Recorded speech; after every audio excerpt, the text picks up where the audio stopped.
우리는 보통 이런 주장을 하지.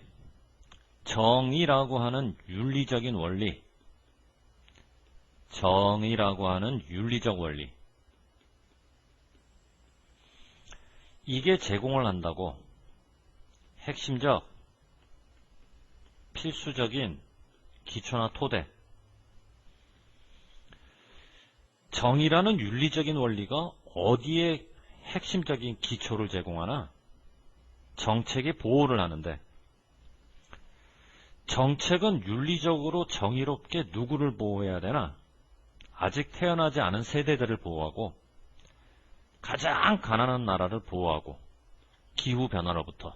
자, 다시 정책이 기후변화로부터 태어나지 않는 세대를 보호하고 가장 가난한 나라를 보호하기 위해선 반드시 정의라고 하는 윤리가 필요하다는 얘기야.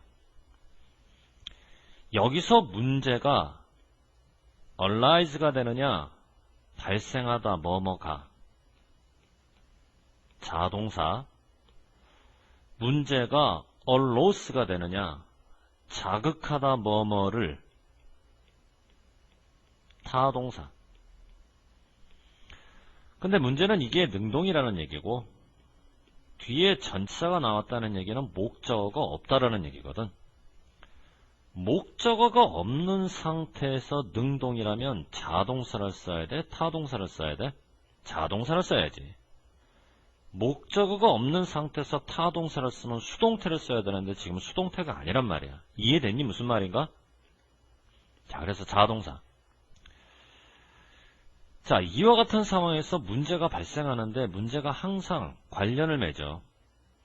뭐와 관련을 맺냐면 이와 같은 나라들, 어떤 나라들, 가장 가난한 나라들, 지금까지 원조를 했는데 이 원조는 필자가 생각하기에 대단히 부적합한 원조였어. 가난한 나라들에 대한 원조가 부적합하니 당연히 문제가 발생할 수밖에 없지. In the face of, 어디에 직면하여,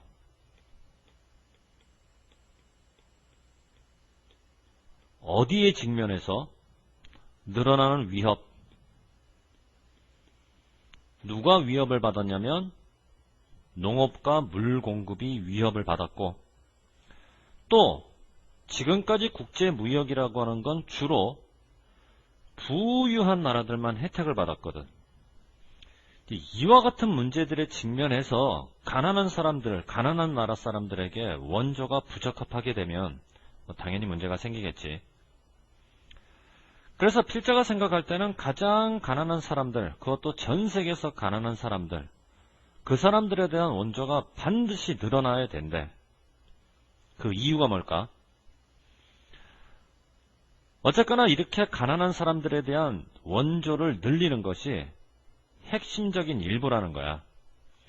효과적인 탄소 배출 완화를 위해서. 효과적인 탄소 배출 완화를 위해서 왜 하필이면 가난한 사람들에게 원조를 늘려야 될까? 왜냐면 말이야, 지금까지 전 세계 탄소 배출의 20%는 전부 다 어디서 왔냐면 산림 파괴. 무슨 말이니? 가난한 사람들이 산으로 가서 산에 있는 나무를 다 베어버리고 그거를 밭으로 만들어. 밭으로 만든 다음에 거기다가 농작물을 심고 그렇게 해서 먹고 살아. 그러니까 가난한 사람들한테는 밭을 만들기 위해서, 먹고 살기 위해서 산림을 파괴한다는 건 어쩔 수가 없는 거고, 그러다 보니까 이산화탄소가 급격하게 배출이 되는 거라고. 이산화탄소의 배출. 요게 배출이지, 그지? 이건 누락이 뭔데? 명단에 포함시키지 않았다는 얘기. 자, 그럼 봐봐. 탄소 배출을 완화하기 위해서 전 세계에서 가장 가난한 사람들에게 원조를 늘려야 된다고 했고, 이 이유가 바로 뭐냐면 지금까지 탄소 배출의 20%는 어디로부터 나온 거냐면 산림 파괴로부터 나왔고, 가난한 사람들이 어쩔 수 없이 먹고 살기 위해서. 그러니까 가난한 사람들을 도와주게 되면 산림 파괴가 줄어들게 되고, 산림 파괴가 줄어들게 되면 당연히 탄소 배출은 완화가 되겠지. 이해됐니? 내가 하는 말이 무슨 말인가? 이 부분을 적어 써줘야 돼. 탄소 배출에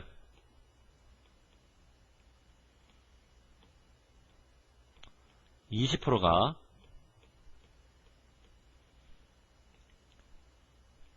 가장 가난한 나라의 산림 파괴에서 비롯되었으므로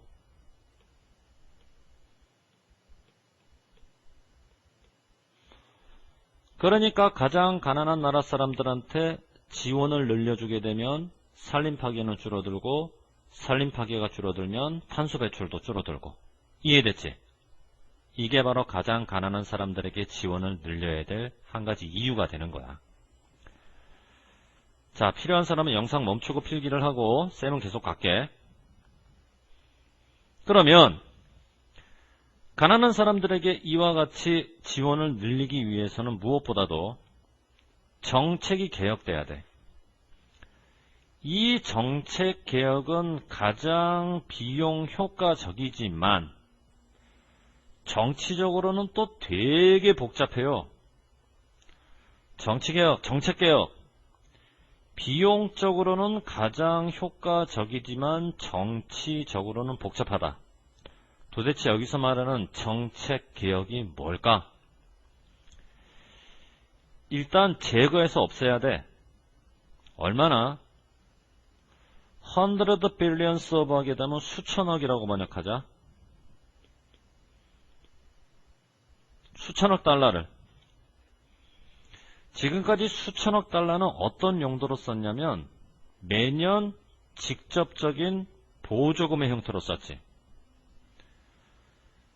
누구한테 매년 직접적으로 보조금을 줬냐면 파괴적인 산업농업과 화석연료에. 이 파괴적인 산업농업과 화석연료가 두 개의 가장 큰 수혜자였어. 어떤 혜택을 받은 수혜자였니? 매년 직접 보조금 수천억 달러를 받는 그런 수혜자였는데 지금까지는 그런 혜택을 받았지만 이제는 혜택 주지 말자고. 그들에게 줬던 보조금을 제거를 하자. 보조금 주지 말자는 얘기고. 그러면 그 돈을 어떻게 쓸까? 투자를 하는데 재생 가능한 에너지에 투자를 하고 또 어디에 투자를 하냐면 보전 농업에도 투자를 하고. 그렇게 되면 탄소 배출을 확실히 완화시킬 수가 있다는 얘기지. 그러면은 지금까지 보조금을 받아왔던 파괴적인 산업농업이나 화석연료 산업들 같은 경우는 그거 좋아할까? 좋아하지 않겠지. 무지하게 반대할 거야. 그러니까 여기서는 정치적으로 굉장히 복잡할 수밖에 없다라는 논리가 등장하는 거지. 이해됐냐? 무슨 말인가? 구체적인 내용을 적으라고 한다면 이게 싹 다 들어가야 돼. 이거를 효과적으로 한번 정리해보자고. 일단은 파괴적인 산업농업, 그리고 화석연료.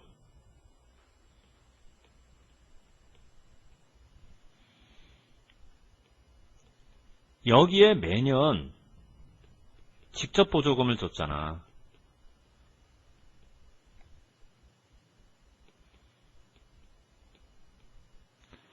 매년 제공됐던 직접 보조금.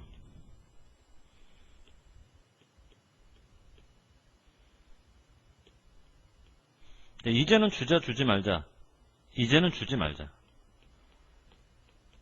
그 중에 일부를 주지 말고 이거를 어디다가 재생에너지 그리고 보존농업 거기에 뭐 하자? 투자하자란 얘기지. 자, 다시. 지금까지는 매년 파괴적인 산업농업과 화석연료에 제공되었던 직접 보조금 그거 주지 말고 그러면 그거를 어디다 투자하자? 재생에너지와 보전농업에 투자하자.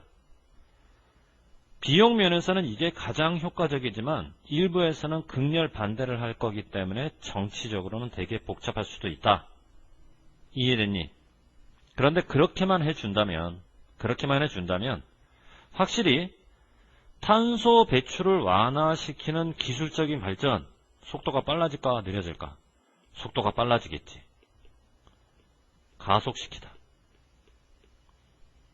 속도가 느려지는 게 아니라, 그렇게 되면 보조금의 일부를 받아서 사람들이 보존농업을 하려고 할까 안 하려고 할까? 하려 하겠지. 고무시킬 거야. 고무 그럼 여러분 또 모르지? 장려라고 할까? 장려?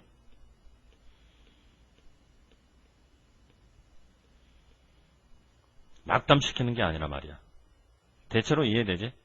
이 얘기는 기후변화에 직면해서 지금까지 정책을 유지하자는 게 아니라 지금까지의 정책을 대대적으로 개혁하자라는 얘기야. 됐니? 자, 그 다음 페이지.